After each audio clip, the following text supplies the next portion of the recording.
Hi guys, my name is Ashley. I'm a physical therapist here at Physical Therapy and Balance Center in Rockville. And today we're going to be talking about a common condition of the inner ear. So the name of this condition is Benign Paroxysmal Positional Vertigo. So that's a mouthful. So for short we call it BPPV. This is a super common condition. Chances are someone you know has had this. Maybe you yourself have had it. If not, it's something that's definitely really good to be aware of, especially as we get a little bit older. So before we get into exactly what the condition is, let's kind of talk through the name a little bit because it definitely sounds confusing. So the B stands for benign, and basically what that means is that this condition in itself is not life-threatening. So it's definitely an uncomfortable condition, it's inconvenient, it can also increase your risk of having a fall, but the condition in itself is not going to harm you or your ear or the rest of your body, which is good. So the first P stands for paroxysmal, and basically what that means is that the symptoms come on suddenly and they don't last very long. And the second P stands for positional. And what that means is that symptoms are provoked by a change in our head position with respect to gravity. So we'll talk more about that in a little bit. And then the V stands for vertigo. And this one is a little bit of a paradox because not everyone that has this condition really experiences a true vertigo. But vertigo is typically considered to kind of be the classic symptom of BPPV. And that basically refers to a sense of rotation. So some people will feel like the room around them is spinning. Some people will feel like they are spinning within the room. So that's kind of the name. Now let's talk a little bit about the physiology behind this condition. So like I said before, this is a condition of the inner ear. So if you can see here on the poster, this is a picture of the inner ear that's blown up. And if you recall, there's two parts to the inner ear. So there's the cochlea, that's right here, that's the part that helps us with hearing. And then this part is the balance organ. So that's kind of what we are interested in. So in the balance organ, there's a structure called the utricle. And basically the utricle houses these tiny little calcium carbonate particles called otoconia. But a lot of people know them by the term crystals. And what these crystals are receptors for where our head is in space. And what's thought to happen in BPPV is that these otoconia, these crystals, come out of the utricle and they end up in one of these semicircular canals. And there's fluid in these semicircular canals, so every time we move our head a certain way, the particles move within the fluid, and that's when we feel like we're spinning. So that's a little bit of the physiology behind the condition. Now let's talk a little bit about symptoms. What are the symptoms of BPPV? So like we said, the classic symptom is vertigo, so that kind of, rotational spinning sense. But where it gets a little bit confusing is that not everyone that has this condition experiences true vertigo. Some people experience a feeling of lightheadedness. Some people describe it as just general imbalance. And we call this disequilibrium. So that's important to keep in mind that it is possible to have this condition without having that true spinning type of vertigo. So other symptoms that are common with this, it's not uncommon to have a little bit of nausea. Some people will vomit, not super common, but it can happen. And then the other thing to take note of, a lot of the research has shown that people that have this condition can have a degree of postural instability. And that basically means that they're unsteady on their feet, even when they're not moving their head. So that's something that's really, really important, especially for a lot of our patients that are a little bit of a higher fall risk. So definitely important to keep in mind. So now let's talk about what provokes the symptoms. So what brings this on? So like I said before, these symptoms come on with a change in head position with respect to gravity. So basically what that means is if I tilt my head backwards or if I tilt my head forwards, especially if that's combined with a little bit of rotation, that's what's going to cause the symptoms to come on. Basically what I'm doing, I'm putting the canal in a dependent position. So that's when those particles can kind of move through the fluid. So activities that commonly bring this on, lying down in bed, sitting up in bed, rolling over in bed. It'll also come on pretty commonly if I bend forward to pick something up from the floor, or if I pitch my head back. So we see this a lot if people pitch their head back to wash their hair in the shower, or with women if they're at the hairdressers and they have their head back to get their hair washed. So now let's also just briefly touch on activities that don't bring this on. So if I sit here, if I have BPPV and I sit here and I just move my head back and forth from side to side, I'm not really changing the orientation of the canals with respect to gravity. So the particles aren't really going to move much within the canals, which is why, for the most part, people that have BPPV don't have a problem turning their head back and forth. And that's also why these people don't typically have a problem driving, so that's good. So let's talk a little bit about duration. How long do these symptoms last for?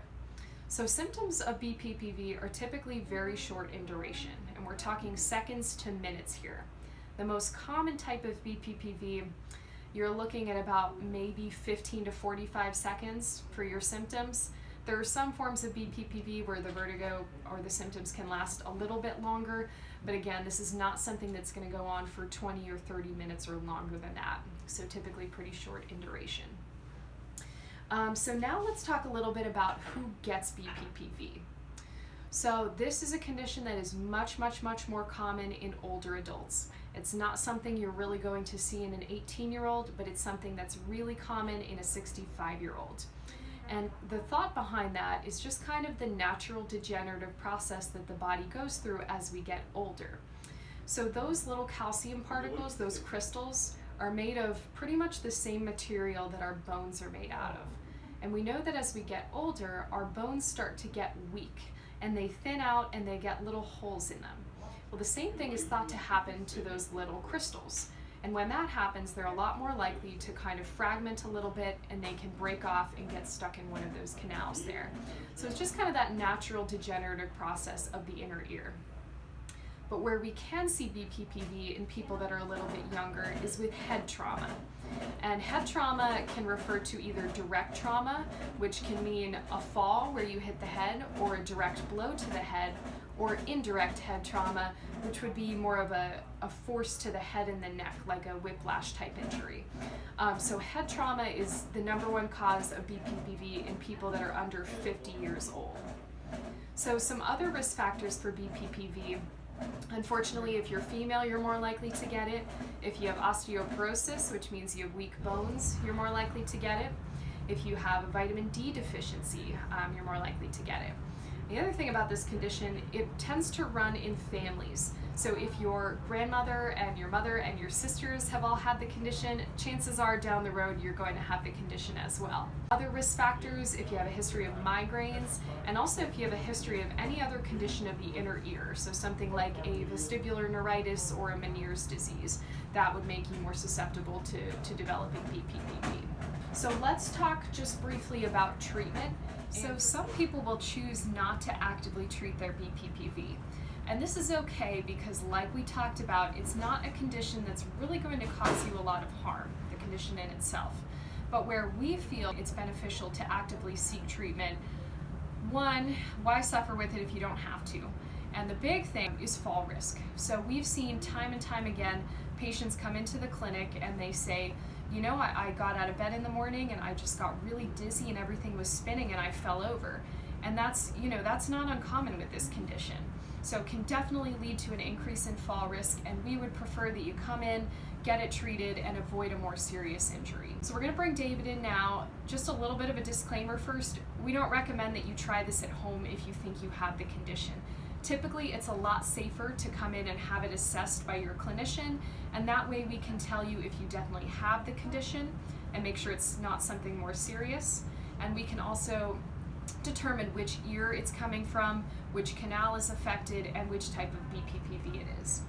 So now let's bring David on over. All right, so this is David. He's one of our wonderful PT aides. David does not have BPPV. He's got a lot of good things going for him. He is not 50 years old or older. He is not a female. He does not have osteoporosis, and he has not had a recent head trauma. So we're looking good in terms of BPPV with David, which is good. But just for the purpose of showing you kind of what the assessment and the treatment looks like, we're gonna go through it with David here. So go ahead and swing your legs up on the bed to your right.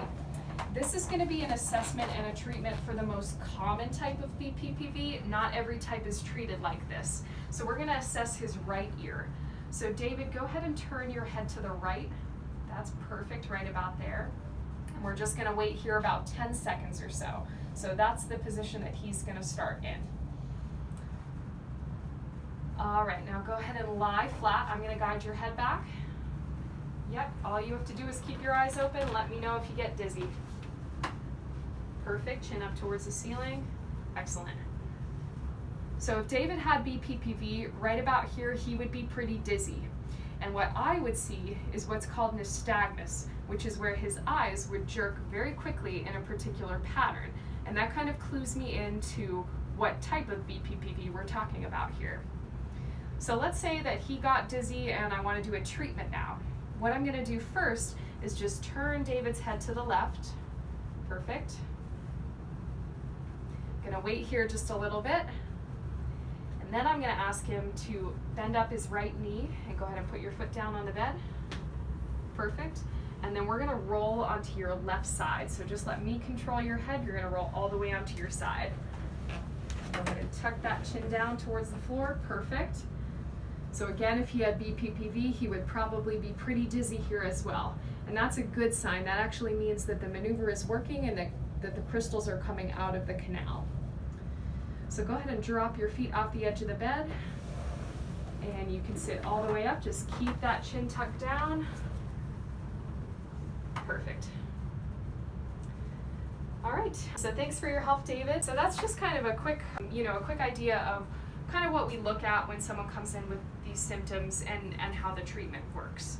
So if you guys have any questions at all, or if you think that you might have this condition, please reach out to us and we would definitely love to help. All right, bye guys.